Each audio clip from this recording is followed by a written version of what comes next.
Entre a terra e o céu. Capítulo 30. Luta por renascer. Um mês correra célere sobre os acontecimentos que vimos de narrar quando Odila nos procurou, suplicando ajuda. Vinha triste, atormentada. Zulmira, incompreensivelmente para ela, havia contraído perigosa amidalite. Sofria muito. Por 6 dias consecutivos, informou nossa amiga inquieta, achava-se no trabalho de vigilância. Esforçara-se quanto lhe fora possível por liberá-la de semelhante aborrecimento físico. Entretanto, via baldadas todas as providências. Desolada, induzira Amaro a trazer um médico, no que foi obedecida. Mas o facultativo não atinava com as causas íntimas da enfermidade, e, ignorando a verdadeira posição da cliente, poderia ameaçar-lhe a tarefa maternal com a aplicação de recursos impróprios. Rogava-nos, por isso, socorro imediato. Clarencio não se delongou na assistência precisa. Era noite, quando demandamos o ninho doméstico que já se nos fizera familiar. Zulmira, no leito, demorava-se em aflitiva prostração. Cabelos em desalinho, olheiras arroxeadas e faces rubras de febre, parecia aguardar a chegada de alguém que a auxiliasse na eliminação da crise. A supuração das amígdalas poluíra-lhe o hálito e lhe impunha dores lancinantes. A pobre senhora apenas gemia, semi-sufocada, exausta. O esposo e a filha desdobravam-se em carinho, procurando reanimá-la. Mas Zulmira, que deixáramos 30 dias antes, corada e bem disposta, revelava-se agora profundamente abatida. Drogas variadas alinhavam-se em prateleira próxima. Nosso instrutor examinou-as cuidadosamente e, percebendo-nos a admiração, disse comovido: Zulmira reclama nosso concurso diligente. Precisamos garantir-lhe o êxito na missão esposada. Carinhosamente, aplicou-lhe recursos magnéticos, detendo-se de modo particular na região do cérebro e na fenda glótica. A doente acusou melhoras imediatas. Reabilitou-se o movimento circulatório. A febre decresceu, propiciando-lhe repouso, e o sono reparador surgiu por fim, favorecendo-lhe a recuperação. Hilário indagou sobre a causa da moléstia insidiosa que tão violenta se apresentara, ao que Clarencio respondeu seguro: a questão é sutil. A mulher grávida, além da prestação de serviço orgânico à entidade que se reencarna, é igualmente constrangida a suportar-lhe o contato espiritual, que sempre constitui um sacrifício quando se trata de alguém com escuros débitos de consciência. A organização feminina, durante a gestação, sofre verdadeira enxertia mental. Os pensamentos do ser que se acolhe ao santuário íntimo envolvem-na totalmente, determinando significativas alterações em seu cosmo biológico.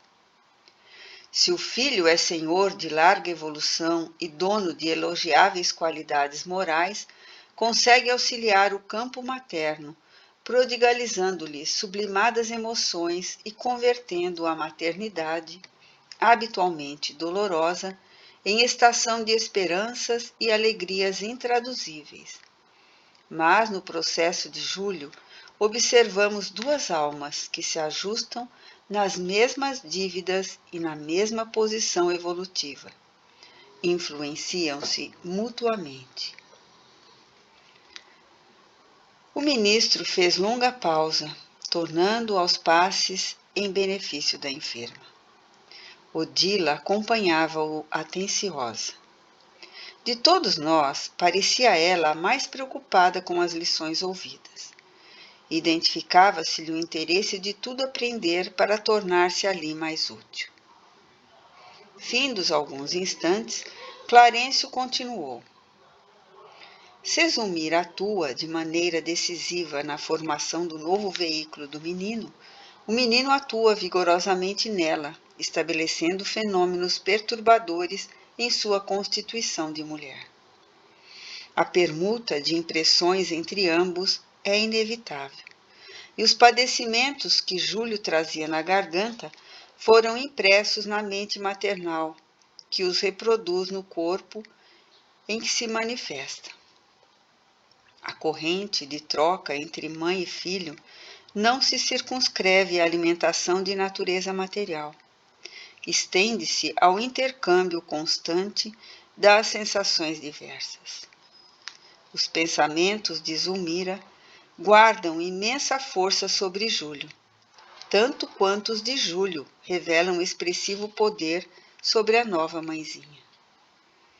As mentes de um e de outro como que se justapõem, mantendo-se em permanente comunhão, até que a natureza complete o serviço que lhe cabe no tempo.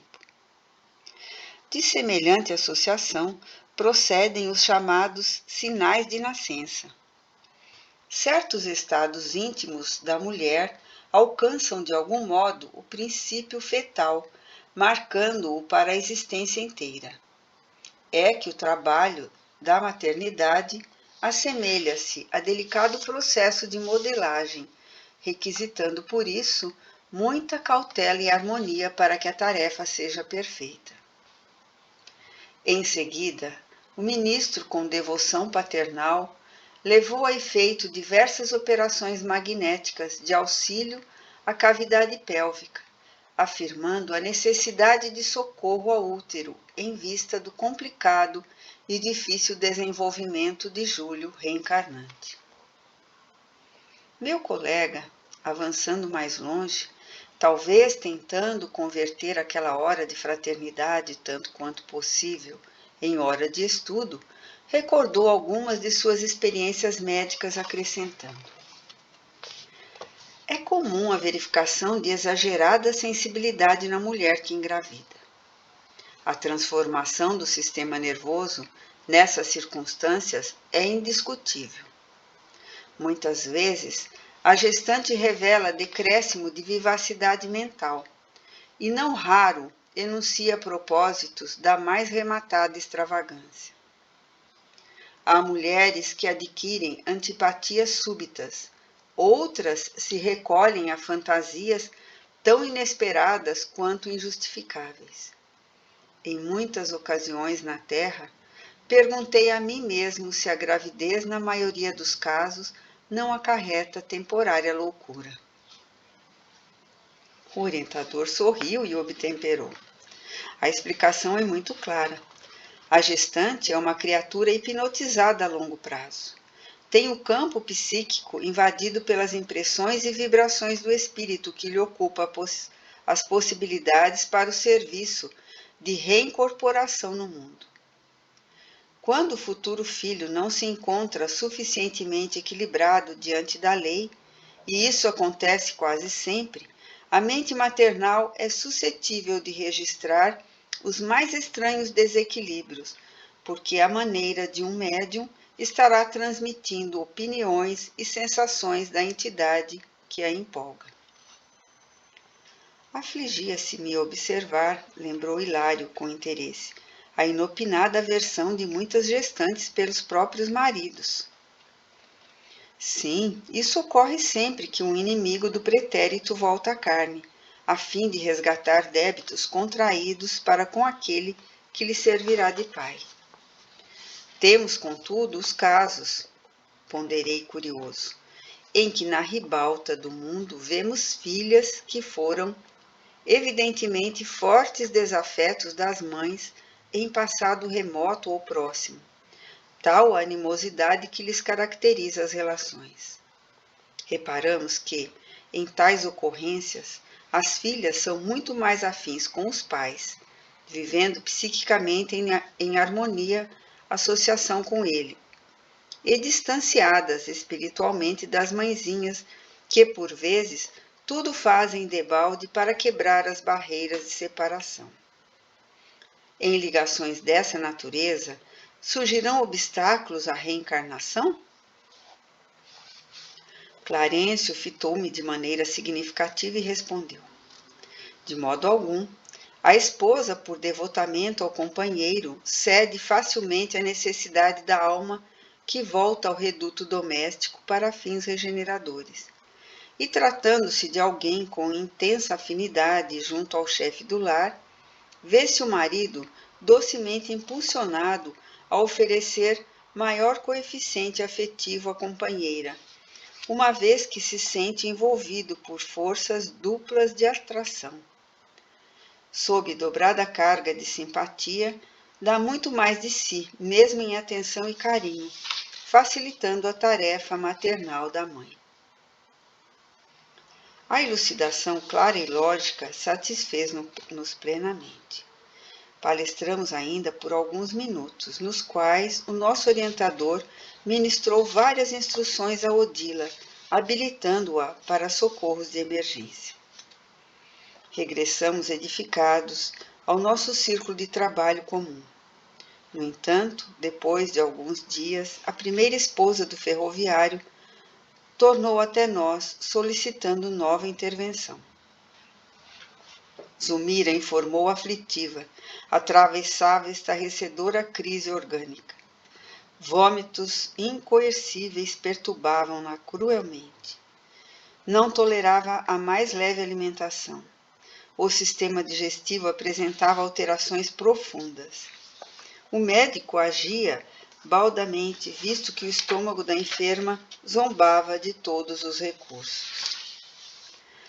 Não nos delongamos para a execução do trabalho assistencial. Revelava-se a gestante efetivamente em condições ameaçadoras. As náuseas repetidas provocavam a gradativa incursão da anemia. Clarencio, porém, submeteu a passes magnéticos de longo curso, prometendo que a medida se faria seguir das melhoras necessárias. Deveres diversos convocavam-nos à presença em outros setores.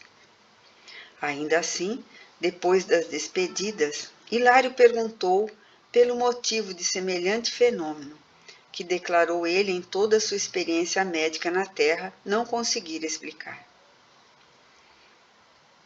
Estamos certos de que a ciência do porvir ajudará a mulher na defesa contra essa espécie de aborrecimento orgânico, asseverou o ministro com segurança, encontrando definições de ordem fisiológica para tais conflitos. Mas, no fundo, o desequilíbrio é de essência espiritual.